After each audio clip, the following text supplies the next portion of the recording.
11 जून 1993 पंजाब मानसा के मूसा गांव में भोला सिंह और चरण कौर के घर में एक लड़के की पैदाइश होती है। बच्चा बड़े होते होते 16 साल की उम्र से ही सिंगर बनने के ख्वाब देखता है और खूब कोशिश करता है और 29 साल की उम्र में ये लड़का एक कामयाब सिंगर बनकर दुनिया भर में फेमस हो जाता है और अपने गानों के लिरिक्स से ये यूथ के दिलों की धड़कन बन जाता है। रेस्टोरेंट में मौजूद बर्तन धोने वाला लड़का जो गुनगुना रहा था और पास में मौजूद स्टाफ खूब इंजॉय कर रहा था उसके गानों को, लेकिन वो ये नहीं जानते थे कि जिन गानों को वो खूब इंजॉय कर रहे हैं वो उसी बर्तन धोने वाले के लिरिक्स थे। वो लड़का सिद्धू मूसेवाला ही था जब वो कनाडा के एक होटल में बर्तन धोने का काम किया करता था। इनका पूरा नाम शुभदीप सिंह सिद्धू था और प्यार से लोग इसको सिद्धू भी कहते थे। दोस्तों, सिद्धू पंजाब के मानसा के मूसा गांव में रहने वाला था और जब ये कामयाब होता जा रहा था तो इन्होंने अपने गांव को अपना नाम दे दिया और ये सब हम सब के दरमियान सिद्धू मूसेवाले के नाम से फेमस हो गए। सिद्धू ने 5th क्लास से ही आइडियलाइज कर लिया था कि वो बड़े होकर सिंगर बनेंगे। शक्ल सूरत के मामले में लोगों ने इनको बहुत बुली किया था और इसके जवाब में हमेशा ही वो कॉन्फिडेंस में रहते थे कि मुझे मेरी शक्ल बहुत ही पसंद है और मेरे घर वाले भी इसे पसंद करते हैं और मेरी शक्ल से आप सबको कोई मसला नहीं होना चाहिए। सिद्धू के वालिद साहब आर्मी में थे, लेकिन एक एक्सीडेंट में उनको चोट लगने की वजह से पुलिस फोर्स ज्वाइन करना पड़ी और सिद्धू के वालिदैन ये चाहते थे कि वो अपनी पढ़ाई मुकम्मल करे और पढ़ाई मुकम्मल होने के बाद जो करना है वो करे। सिद्धू ने इलेक्ट्रिकल इंजीनियर की और पढ़ाई के साथ साथ उन्होंने सोचा गुनगुनाने का, और इस सब में इनको प्रॉब्लम भी पेश आ रही थी क्योंकि वो गाना लिखना नहीं जानते थे और वो किसी राइटर की तलाश में थे कि उनको कोई गाना लिख के दे। और बहुत से राइटर्स को कॉल करने के बाद एक राइटर सिद्धू के लिए गाना लिखने के लिए तैयार हो गया। राइटर ने सिद्धू को अपने गाँव बुलाया और सिद्धू भी राइटर के पास पहुंच गए। जैसे ही सिद्धू उसके पास पहला गाना लिखवाने के लिए बैठे तो उसने सिद्धू को उल्टे पांव वापस भेज दिया और यह कह के कि आज के बाद फिर कभी ना आना। इस पर सिद्धू बहुत ही दुखी हुए। इसी बात से सिद्धू ने यह तय किया कि वो आज के बाद किसी और का लिखा हुआ गाना नहीं गाएंगे और हॉस्टल पहुंच गए और गाने लिखने स्टार्ट कर दिए। लेकिन इसमें ये चैलेंज ये था कि लड़का भी नया और गाना भी पहली बार खुद ही लिख रहे थे। इसके गाने को अब गाएगा कौन? सिद्धू का पहला गाना लाइसेंस था जिसको खुद सिद्धू ने लिखा था और इसको सिंगर निंजा ने गाया था। ये गाना खूब फेमस हुआ और फिर सिद्धू ने दूसरा गाना लिखा जिसको दीप ने गाया और ये गाना भी खूब फेमस हुआ। 2 गाने सिद्धू मूसेवाले के खूब फेमस थे, लेकिन इसमें सिद्धू कोई खास फेमस नहीं हो रहा था, मगर लोग ये मानते थे कि आखिर में ये 2 गाने किसने लिखे थे। लोग उसको ही सिंगर कहते थे। मगर तब सिद्धू इतने बड़े नहीं हुए थे। ग्रेजुएशन मुकम्मल करने के लिए वो कनाडा चले गए क्योंकि पढ़ाई का ख्वाब वालिदैन का पूरा भी करना था।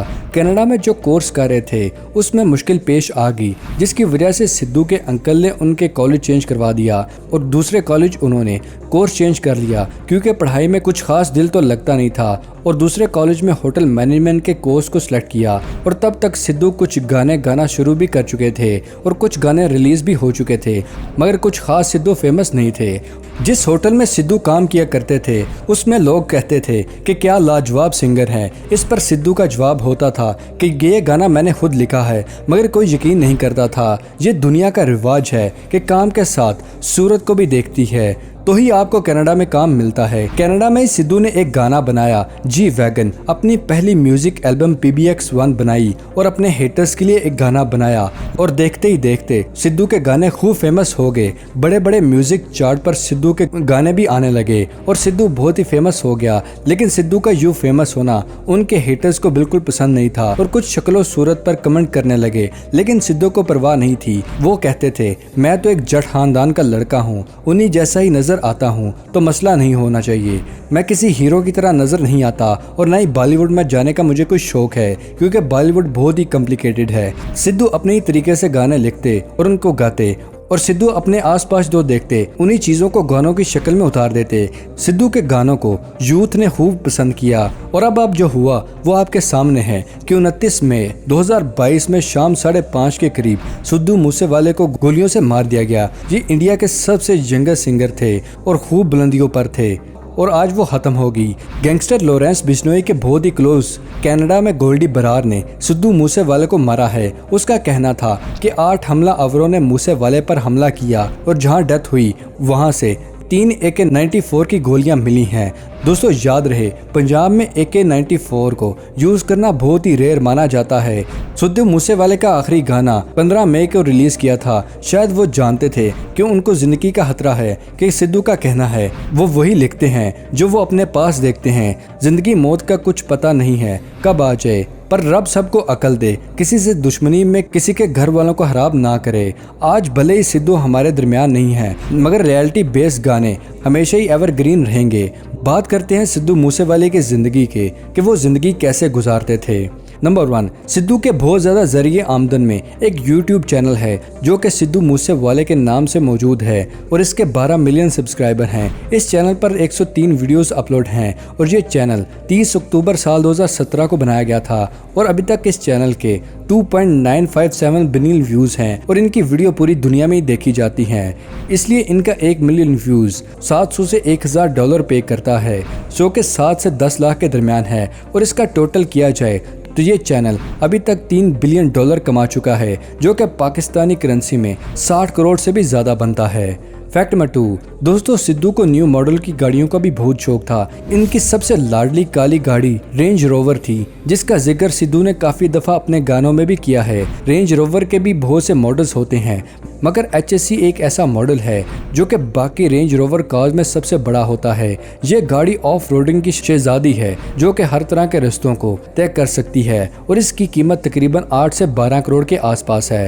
फैक्ट नंबर 3, दोस्तों रेंज रोवर स्पोर्ट्स। दोस्तों अगर किसी घर में एक रेंज रोवर खड़ी हो तो समझो वो बंदा अमीर है, मगर घर में 2-2 रंग के रेंज रोवर मौजूद हों तो समझ जाएं ये सिद्धू मूसेवाले का घर है। सिद्धू के पास रेंज रोवर का स्पोर्ट्स मॉडल भी मौजूद है जो कि एक ज़बरदस्त SUV है, जिसे दुनिया भर के अमीर लोग अपने लंबे सफ़रों के लिए आरामदेह गुजारने के लिए इस्तेमाल करते हैं। अब तो ये मार्केट में काज नहीं आती। साल 2019 में ये आखिरी यूनिट बनाए गए थे और पाकिस्तान की मार्केट में इस कार की कीमत 5 से 6 करोड़ है। Number 4, Toyota Fortuner. दोस्तों सिद्धू गाड़ियों के बहुत ही फैन थे। इनकी ज़्यादातर गाड़ियाँ 4x4 ही थीं, जिसको वो शहर और गाँव में भी इस्तेमाल करते थे। इनकी लाडली गाड़ी वाइट टोयोटा फॉर्च्यूनर थी जो कि 2 साल पहले ही ली थी, 2700 सीसी इंजन के साथ, जिसकी पाकिस्तानी कीमत 1.2 करोड़ है। सिद्धू रेंज रोवर गाड़ियों में ही सफ़र किया करते थे। सफ़ेद टोयोटा फॉर्च्यूनर इनके मैनेजर इस्तेमाल करता था और इसको सिक्योरिटी के लिए रखते थे। तो दोस्तों ये थी आज की अमेजिंग वीडियो पसंद आने की सूरत में और कुछ ना जानने पर वीडियो को लाइक करें और अपने दोस्तों और फैमिली के साथ शेयर करना मत भूलिएगा। मिलते हैं अगली वीडियो में, तब तक के लिए इजाज़त। शुक्रिया, अल्लाह हाफिज़ दोस्तों।